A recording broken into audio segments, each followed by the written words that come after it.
Samantala, nagpasalamat naman si Pangulong Rodrigo Duterte sa kanyang batchmate sa Ateneo de Davao University sa kanilang patuloy na pagsuporta sa kanya bilang Pangulo ng Bansa. Sa pagsasalita ng Pangulo sa reunion ng Batch 61 sa Ateneo de Davao, inilahad din niya ang mga programa ng kanyang administrasyon tulad ng pagsulong sa usaping pangkapayapaan sa rehiyon ng Mindanao at paglaban sa katiwalian. May report si Kirby Cristobal.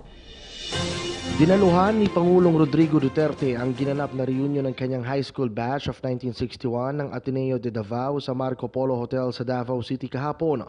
Sa kanyang naging pahayag, binati at nagpasalamat ang Pangulo sa kanyang mga batchmates sa pagbibigay ng tulong at suporta sa kanyang panunungkulan sa bansa. Time to reminiscence, and I am grateful to God that we have lived this far in our lives, in our generation, to be able to meet again, renew acquaintances, friendship. It's a sentimental one, but still good as any other time to meet you. I have traveled almost 7 months into the presidency, and I would like to thank you for your help, your support, in the months of I struggled to be president. Frankly, I did not really expect to win. Binigyang diin rin ng Pangulong Duterte na sa lumipas na mga administrasyon, wala man lang naging seryoso para resolbahin at maging mapayapa ang Mindanao. Ang problema kasi, hindi naman ako na minimaliit ko yung lahat. But among the 5 of us, nobody was seriously talking about the Mindanao issue.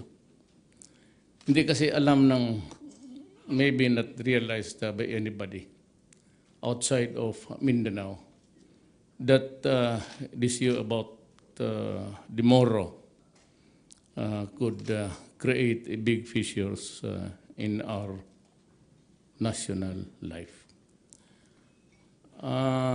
What you really see, kasi alam ko wala nagsasalita eh. And if nobody was ready to present even an agenda of what to do in Mindanao,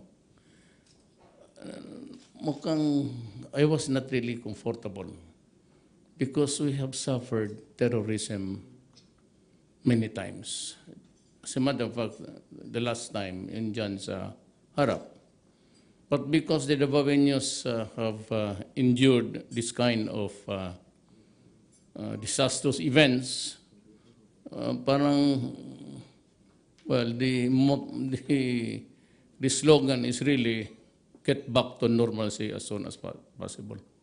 Tulad pa rin ng dati, sisikapin ng pamahalaan na tapusin ang korupsyon sa bansa at mapabilis rin ang pagproseso ng lahat ng mga dokumento na ginagawa ng gobyerno. Binanggit rin ng Pangulo ang pagkakaroon ng Hotline 8888 na iniere na ngayon ang mga nagiging aksyon ng pamahalaan sa sumbong ng mamamayan sa pamamagitan ng PTB4. Kaya ako binuksan ko yung 8888 sa PTB4. If you have some, misgivings, write it out. Kung walang dyan, walang libel dyan, akin yan eh. It's the publication. So the publication is mine. It's PTB4. When you text, hindi naman, it becomes a libel when it is published. So ang mauna dyan ako. But, sabi mo dyan, director na milking us of, diretsuhan mo para tapos tawagan ko.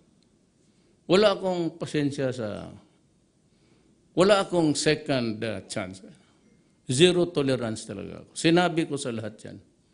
Kaya sabi ko sa mga taga-gobyerno, pasensyahan talaga tayo. Telling you, wala akong magdadalawang isip niyan. Basta corruption. Muli ring inihayag ng Pangulo ang patuloy na kampanya ng pamahalaan kontra droga para na rin sa ikabubuti ng sambayanang Pilipino. Mula dito sa Davao City para sa PTV News, Kirby Cristobal.